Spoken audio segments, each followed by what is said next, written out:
But whenever Obinna tried to focus on them, they disappeared, melting back into the darkness. There were no landmarks, no signs of life, only the endless void that stretched before him. Every so often, he thought he heard footsteps behind him, but when he turned around, there was nothing. Time felt different in this place. Obinna couldn't tell how long he had been walking, whether it had been hours, days, or even weeks. All he knew was that he couldn't stop. If he stopped, he feared he might lose himself to the darkness forever. As he trudged forward, his thoughts drifted back to the life he had left behind. He remembered the village, the faces of his family, the laughter of his friends. All of it seemed so far away now, like a distant memory that he could no longer fully grasp. The weight of the curse had taken everything from him, his home, his happiness, his future. But he wasn't just doing this for himself, he was doing it for them too, for everyone he had ever loved. If he failed, he would not only be lost forever, but they would continue to suffer as well. Just as despair began to creep into his mind, he saw something up ahead, a faint glow, barely visible in the thick darkness. His heart quickened, and he quickened his pace, drawn toward the light.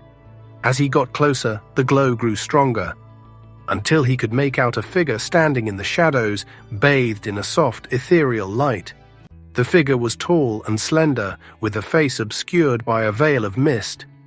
It did not move or speak as Obinna approached, but there was something strangely calming about its presence. Obinna stopped a few feet away, unsure of what to do. "Who are you?" he asked, his voice barely above a whisper. The figure tilted its head slightly, as if considering the question. When it finally spoke, its voice was soft, but carried a weight that made Obinna's heart tremble. "I am a guide," the figure said. "I have been sent to help you on your journey." Obinna let out a breath he hadn't realized he was holding. "Thank you," he said, relief washing over him. "I was starting to think I'd never find my way." The guide nodded but did not move closer. "The way forward is not easy," it said.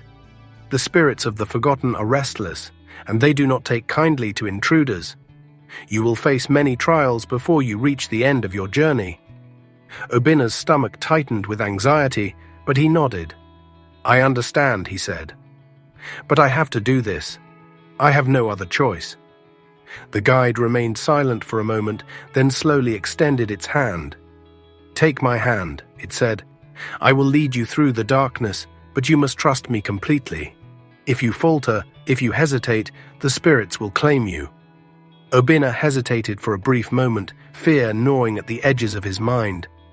But then he reached out and took the guide's hand. The moment their hands touched, a strange warmth spread through Obinna's body, chasing away the cold that had seeped into his bones. The guide began to move, and Obinna followed, the light from the guide's body illuminating a narrow path through the darkness. They walked in silence for what felt like hours, the guide leading Obinna deeper into the land of the forgotten.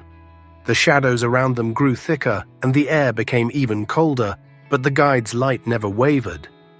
Every so often, Obinna thought he heard whispers in the darkness, voices that weren't the spirits he had heard before. These whispers were different, angrier, more desperate. Suddenly the guide stopped, and Obinna nearly walked into it. "What is it?" he asked, his voice trembling with unease. The guide did not answer immediately. Instead, it turned its head, as if listening to something only it could hear. After a moment it spoke again, its voice lower now, almost a whisper. "We are not alone," it said.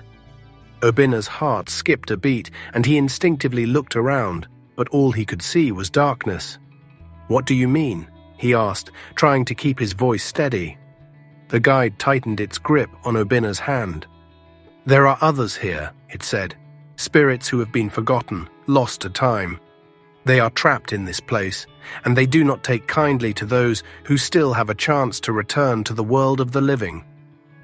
Obinna's breath caught in his throat. "What do we do?" he asked, panic rising in his chest. The guide's light flickered for a moment, and Obinna felt a wave of cold wash over him. "We keep moving," the guide said, its voice firm, "but you must stay close to me. Do not stray from the path, no matter what you hear. If you do, you will be lost to the darkness forever." Obinna nodded, his heart pounding in his chest. They began to move again, but this time the darkness felt different. It felt heavier, more oppressive, as if it were pressing down on them from all sides. And then, out of the corner of his eye, Obinna saw something, a flicker of movement in the shadows. He turned his head, trying to get a better look, but whatever it was had already disappeared. He swallowed hard and kept walking, but the unease in his chest continued to grow. The whispers were getting louder now, and they no longer seemed distant. They were close, too close.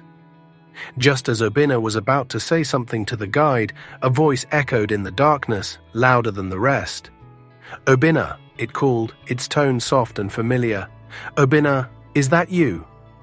Obinna froze, his blood turning to ice. He knew that voice. It was impossible, but he knew it.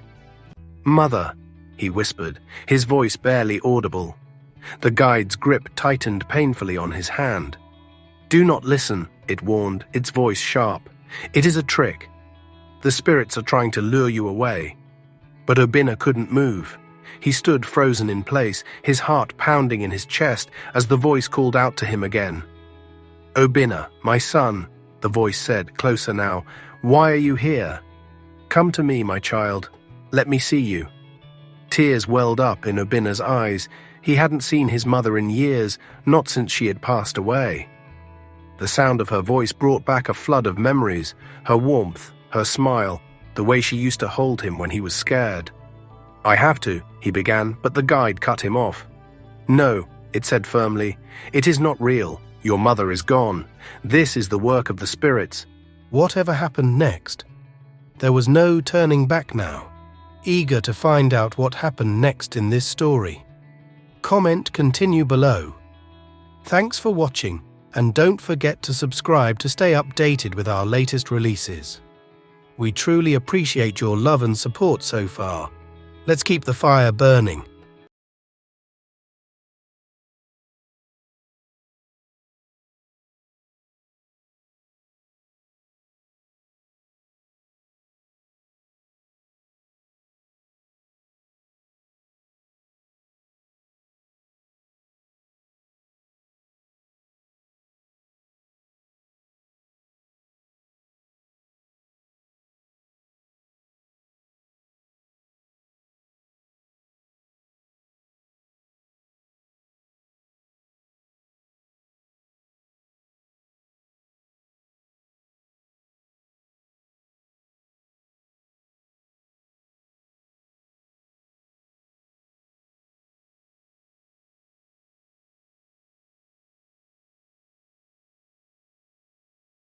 Whatever happened next? There was no turning back now. Eager to find out what happened next in this story. Comment continue below. Thanks for watching, and don't forget to subscribe to stay updated with our latest releases. We truly appreciate your love and support so far. Let's keep the fire burning.